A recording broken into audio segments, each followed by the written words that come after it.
Um, I, I really think that uranium has done a lot of damages to our families.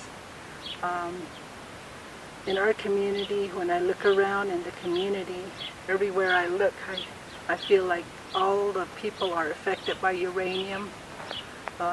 People have lost their uncles, aunties, brothers and sisters, one way or another, through clan or just through immediate family. So that's the way I see it. We've gone through and done the analysis on the Benally project. The bigger source of contamination seems to be the remaining mines and how people have interacted, how their activities have taken them in contact with that waste over the years. And even though we started out looking at kidney disease, the kidney disease seems to be increased for those people that were exposed during the phase of active mining, when the exposures were probably higher and kids were growing up in mining camps. Now, with exposures to the existing waste, the highest risk seems to be for hypertension and for autoimmune disease, which we did not start off looking for at all. And then we did surveys, we did the water quality testing, we got all the available existing data on where the mines were and anything we could find on what the concentrations in the soil would be.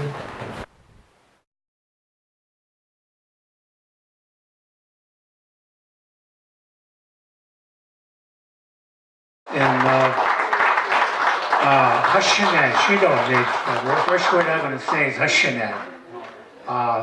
Shemado shije shiche shemasondo shewe shiyaje. Ado shenan pai. Ado tlasto in Kennedy. Ado Navajo police konha dahalia with the limited resource they have, they give us the service to take care of us, the Navajo Police Department. So thank you for being here. Hashinet means love for the non-Indians here, in the Navajo way. We need to continue saying that to our young ones. There's one right there. They're looking for that every time. Hashinet Shewishi. Those are the strength that we put in them, and we need to continue saying that.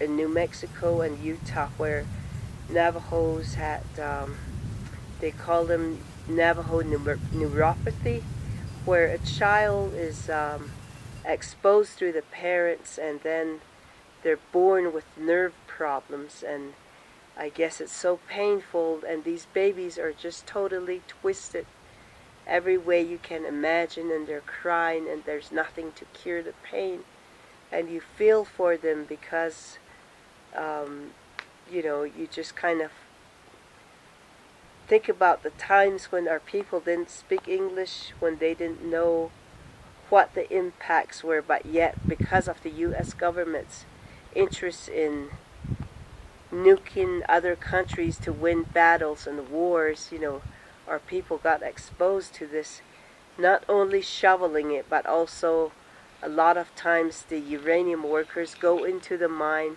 they drink the waters that are in the mine that are dripping, and then they go home with all these particles on their clothes, and the wives and children are not aware of it, and they get exposed to it. And in some cases, people take, where there were mining shafts, the materials from there to build themselves homes, and that's how they got exposed to it. And the pain is great and costly.